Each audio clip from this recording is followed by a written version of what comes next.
Good morning, students. Now today I am going to teach you a very interesting topic from your English grammar book. But before starting the topic, I will show you some pictures and you have to tell me what is drawn in those pictures. Now let's start. Now tell me what is in the first picture. Yes, very good. It is a picture of an elephant, which is a name of an animal. Now tell me what is in the second picture.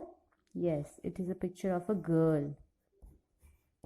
Now let's say her name is Ria. Now tell me what is in the third picture. Yes, it is a picture of a building. Now let's suppose it is a picture of a school where you all study. Now tell me what is in the fourth picture. Yes, very good. It is a picture of a bicycle. Now tell me, students, have you ever seen anything in this world without a name? Now you all will say, no ma'am, we did not see anything like this. It is because everything in this world has one name, and that names are called as nouns. So our today's topic is nouns.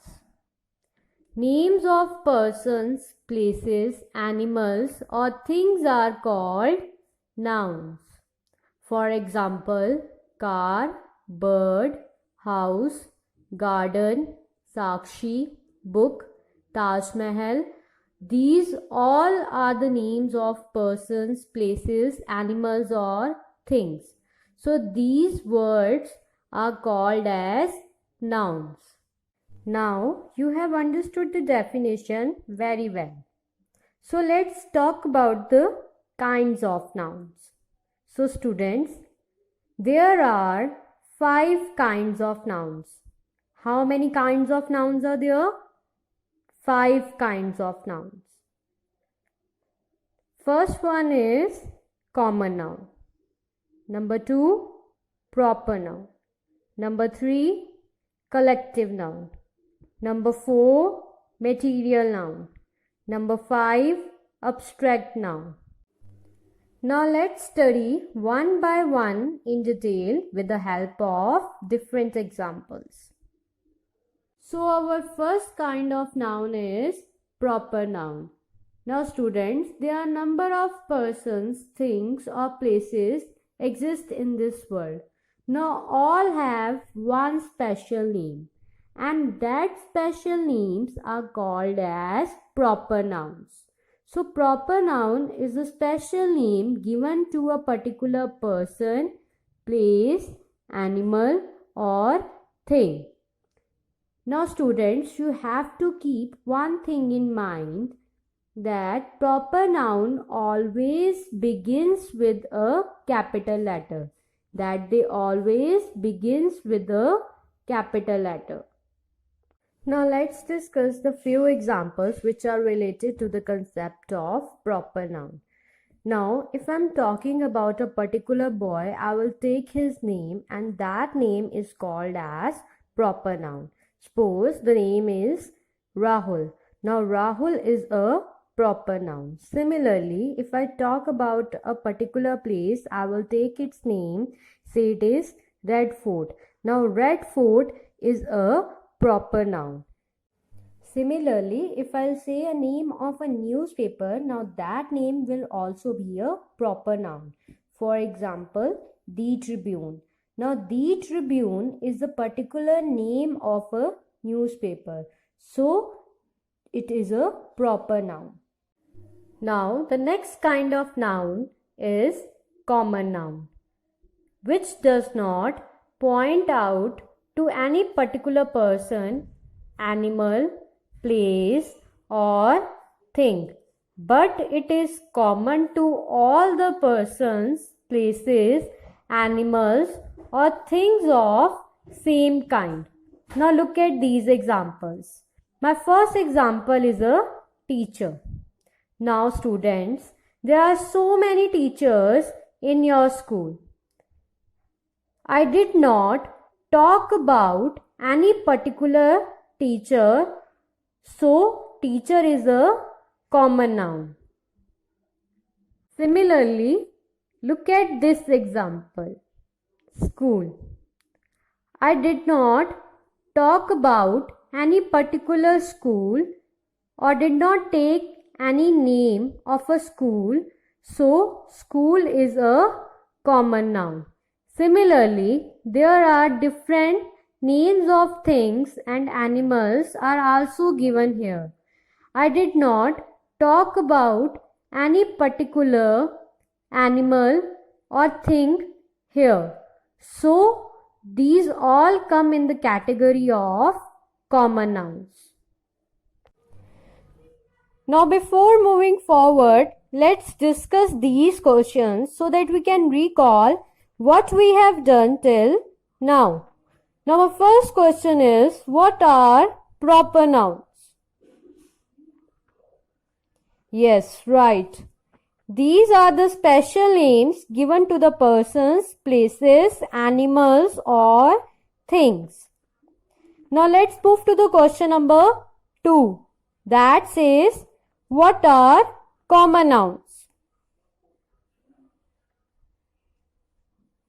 Yes, very good.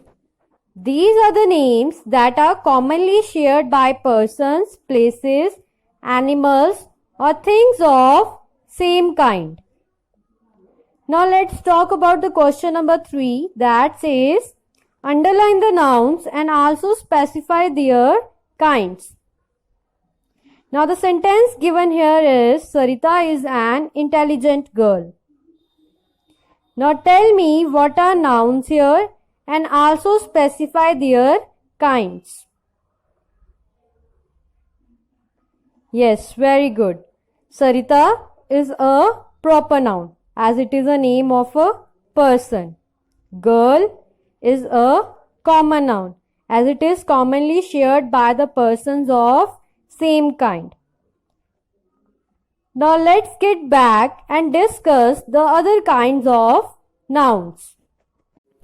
So the next type of noun is collective noun. Collective noun refers to the collection of persons, things or animals taken as one. So when we are talking about the different groups of persons, things or animals, we use certain group names and that group names are come in the category of collective nouns. Now look at these examples. For representing the group of soldiers, I use the word army. Similarly, for representing the group of players, I use the word team. Now, for representing the group of animals and things, we use different group names. That group names are also called collective nouns. For example, for representing the group of elephants, we use the word herd. Similarly, for representing the group of flowers, we use the word bouquet.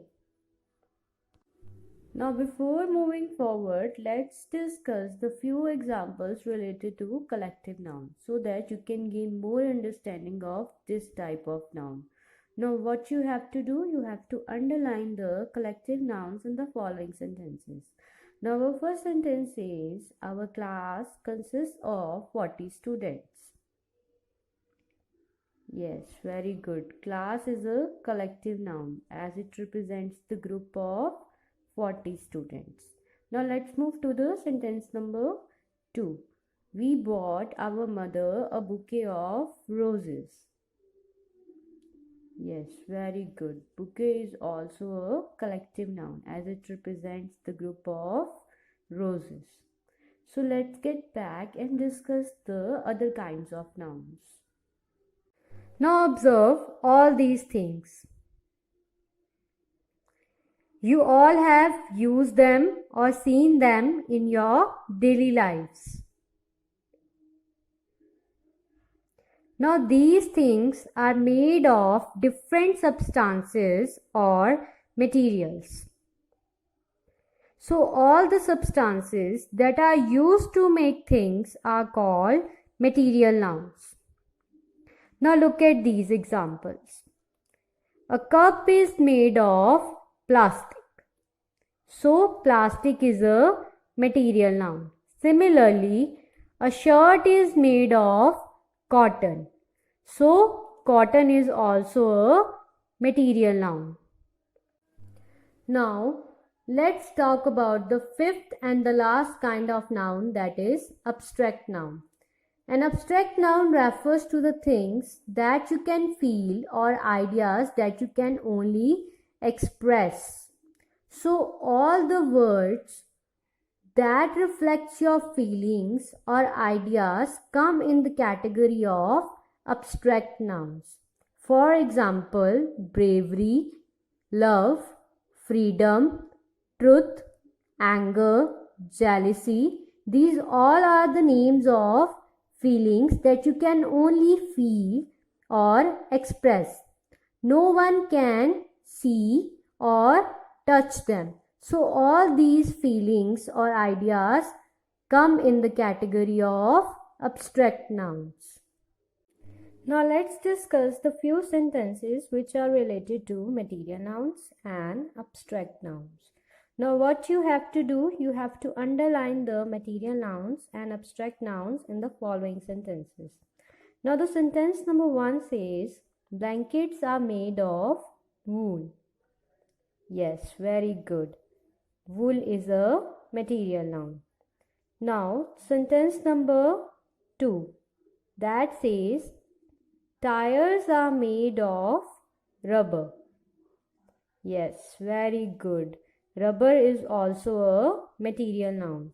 Now let's talk about the sentence number 3. Truth always wins. Yes, very good.